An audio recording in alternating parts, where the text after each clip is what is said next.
Gold, trusted gold buyers. మీరు తాకట్టు పెట్టిన బంగారాన్ని విడిపించి ఈ రోజు ఉన్న మార్కెట్ ధరకు కొనబడను.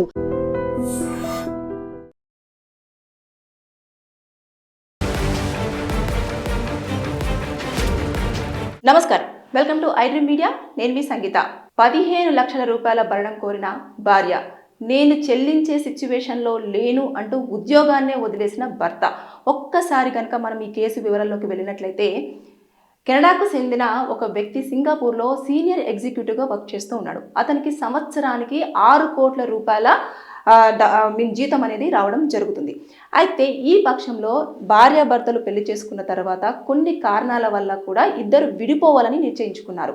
కాకపోతే వీరిద్దరి సంసార జీవితంలో 4 పిల్లలు అనేది వీరికి కలగడం జరిగింది. ఆ 4 పిల్లల యొక్క పోషణార్థము నాకు భరణం చెల్లించాలి అంటూ భార్య కోర్టును ఆశ్రయించడం కూడా జరిగిన నేపథ్యంలో కోర్టులో ఏం చెప్పారు అంటే, అతని యొక్క ఉద్యోగాన్ని, అదేవిధంగా అతనికి వస్తున్న సంపాదనను పరిశీలించిన తర్వాత ఈవిడకు ప్రతి నెల $20 అంటే అక్షరాల ఇండియన్ కరెన్సీలో మనం చూసుకున్నట్లయితే నెలకు 15 లక్షల రూపాయలను భార్యకు చెల్లించాలి అని చెప్పేసి అక్కడ తీర్పు అనేది వెలువరచడం జరిగింది. అయితే కొన్ని రోజుల పాటు అతను దాన్ని చెల్లించినప్పటికీ దాని తర్వాత అతను చెల్లించడం అనేది మానేశాడు. అంటే భార్యకు ఆ డబ్బులు అనేది పంపించట్లేదు, ఇవ్వట్లేదు. దాని నేపథ్యంలో ఆ అమ్మాయి మళ్ళీ ఏం చేసిందంటే, ఫ్యామిలీ కోర్టును మళ్ళీ ఆశ్రయించి ఒక పిటిషన్ అనేది దాఖలు చేయడం జరిగింది. చేసిన వెంటనే అతను ఏం చేశాడు అంటే ఓవరాల్గా చూసుకుంటే అతనికి సంవత్సరానికి 6 కోట్ల రూపాయలు కదా. ఇక్కడ చూసుకుంటే ఈ పిల్లల పోషణార్థము దాని నేపథ్యంలో ఆవిడకు సంవత్సరానికి 4 కోట్ల రూపాయల వరకు కూడా చెల్లించాలి అన్నట్టుగానే అక్కడ తీర్పు వెలువరచడం జరిగింది. ఈ నేపథ్యంలో ఇది నేను చెల్లించే ప్రసక్తే లేదు అని చెప్పేసి అతను ఆ ఉద్యోగానికి రాజీనామా, అంటే ఉద్యోగాన్ని వదిలేసి అక్కడి నుంచి వెళ్ళి తన సొంత ఊర్లో సెటిల్ అవ్వడం అనేది జరిగింది. ఇలాంటి కేసులలో ఏం చేస్తారంటే, భరణం నేను ఇవ్వను అంటే అసలు కుదరదు. ఎందుకంటే కోర్టు ఆల్రెడీ తీర్పు అనేది వెలువరచడం జరిగిన నేపథ్యంలో ఇక్కడ తన వల్లనే ఇక్కడ పిల్లలు పుట్టారు కాబట్టి తన యొక్క పిల్లల యొక్క పోషణ అనేది తండ్రి మీదనే డిపెండ్ అయి ఉంటుంది. కాబట్టి అతను కంపల్సరిగా ఆ పిల్లల యొక్క రక్షణ కోసము అతను ఎంతో కొంత ఎవ్రీ మంత్ అనేది ఇవ్వాల్సి ఉంటుంది. అది ఒకవేళ అతను ఎన్ని నెలల పాటు ఇవ్వలేడో దానిని మళ్ళీ క్యాలిక్యులేట్ చేసి దాన్ని 2% చొప్పున ఇంట్రెస్ట్ని యాడ్ చేసి మరి అతను చెల్లించాల్సే ఉంటుంది. అంతే తప్పించి దీని నుంచి తప్పించుకొని నాకు ఉద్యోగం లేదు, నేను చెల్లించలేను అని చెప్పేసి తప్పించుకోవడానికి మాత్రం ఎట్టి పరిస్థితుల్లో కోర్టులు యాక్సెప్ట్ చేయవు. చూస్తుంది, ఒక 2-3 సార్లు చూస్తుంది. తర్వాత నెక్స్ట్ కోర్టు నుంచి నోటీసులు వెళ్తాయి. వెళ్ళినప్పటికీ కూడా రెస్పాండ్ అవ్వలేదు అంటే అప్పుడు అరెస్ట్ వారెంట్ అనేది ఇష్యూ చేయడం జరుగుతుంది. అరెస్ట్ వారెంట్ రిసీవ్ చేసిన తర్వాత కూడా అతన్ని అరెస్ట్ చేసి జైల్లో పెట్టినప్పటికీ, జైలు నుంచి బయటకు వచ్చినప్పటికీ కూడా చెల్లించకపోయినా కూడా మళ్ళీ ఆ కేసు అనేది మళ్ళీ రిపీట్ అవుతూనే ఉంటుంది. ఆ బయటకు వచ్చిన తర్వాత కూడా ఈ పిల్లలకు అతను ఖచ్చితంగా పోషణార్థం డబ్బులు చెల్లించాల్సిందే.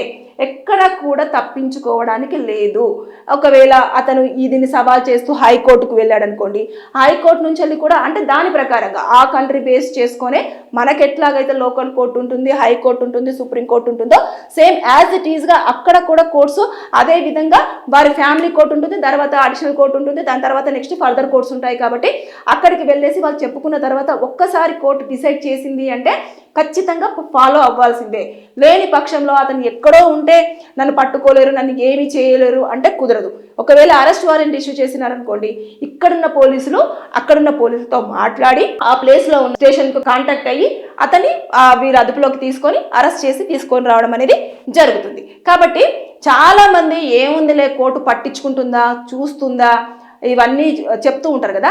దానిని మీరు అసలు మీరు అవాయిడ్ చేసినారనుకోండి, ఎట్టి పరిస్థితుల్లో మీరే ప్రమాదంలో పడే అవకాశాలు ఉంటాయి. ఇక్కడ చూసుకుంటే ఈ కెనడా వ్యక్తి చేసిన పని కూడా అదే. కొన్ని రోజుల పాటు ఇచ్చాడు, దాని తర్వాత నేను ఇంకా ఇవ్వలేను అని చెప్పేసి చేతులెత్తేయడం వల్ల అతను ఉద్యోగానికి రాజీనామా చేసి అంటే రిజిగ్నేషన్ లెటర్ ఇచ్చేసి నేను వెళ్ళిపోతాను అని చెప్పేసి అంటే కుదరదు. ఖచ్చితంగా బాధ్యత తీసుకోవాల్సిందే తండ్రిగా. అదేవిధంగా ఈవిడ తనే భర్తగా ఇంకా ఉంది కాబట్టి సెకండ్ మ్యారేజ్ చేసుకోలేదు, ఎవరితో ఎఫ్ఐఆర్ పెట్టుకోలేదు, ఎవరితో కలిసి లివింగ్ రిలేషన్షిప్లో లేదు. కాబట్టి ఈ అమ్మాయి బాధ్యత కూడా తనదే. కాబట్టి ఎట్టి పరిస్థితుల్లో అక్కడ వ్యక్తి ఎంతైతే కోర్టు సూచించిందో దాన్ని ఖచ్చితంగా చెల్లించాల్సిందే అని చెప్పేసి ఉంటారు. ఇప్పుడు ఒకవేళ అతను జాబ్ మారాడు, ఖచ్చితంగా ఇది చెల్లించాలని చెప్పేసి వచ్చింది అనుకోండి, అప్పుడు జాబ్ వేరే చూసుకున్నాడు, అక్కడ శాలరీ ఉంటుంది, ఆ శాలరీ బేస్ చేసుకొని అప్పుడు మళ్ళీ పిటిషన్ ఫైల్ చేస్తారు తన తరపు నుంచి అడ్వకేట్ చేసిన తర్వాత నా యొక్క క్లయింట్ ఇంత ఎవ్రీ మంత్ ఇంత మనీ మాత్రమే సంపాదిస్తున్నాడు, ఇంతవరకు మాత్రమే శాలరీ రావడం అనేది జరుగుతుంది అని చెప్పేసి అంటే దానిని క్యాలిక్యులేషన్ చేసి అతని యొక్క ఏదైతే ఈఎంఐలు కానివ్వండి, తన యొక్క ఖర్చులు కానివ్వండి, అవి పోగా అప్పుడు ఇంత అమౌంట్ ఇవ్వాలి అని చెప్పేసి మళ్ళీ సూచించడం అనేది జరుగుతుంది. అంటే ఇక్కడ అతనికి దాదాపుగా సంవత్సరానికి 6 కోట్ల రూపాయలు వస్తున్నాయి కాబట్టి ఎవ్రీ మంత్ ఇంత ఇవ్వాలి అని చెప్పేసి చెప్పారు.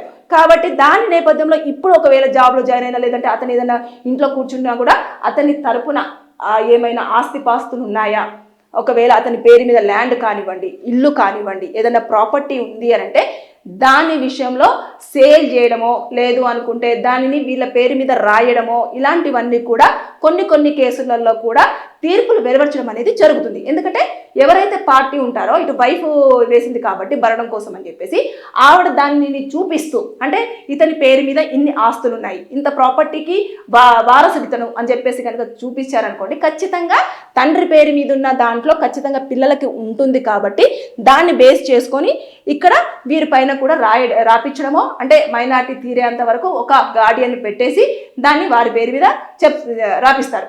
లేదు అనుకుంటే దాన్ని మీరు ఎలాగైనా సరే అమ్మైనా సరే డబ్బులు ఇక్కడికి మీరు సెటిల్మెంట్ చేయండి, పిల్లల పేరు మీద ఫిక్స్డ్ డిపాజిట్ అన్న చేయండి అని చెప్పేసి చెప్పడం జరుగుతుంది.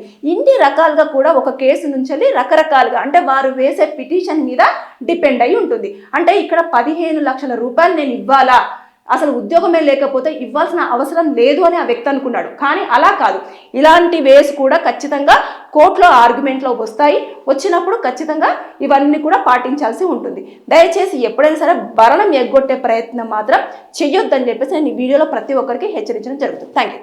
And for more videos, Please subscribe to iDream. Please subscribe to iDream. Please subscribe iDream. And please subscribe to iDream.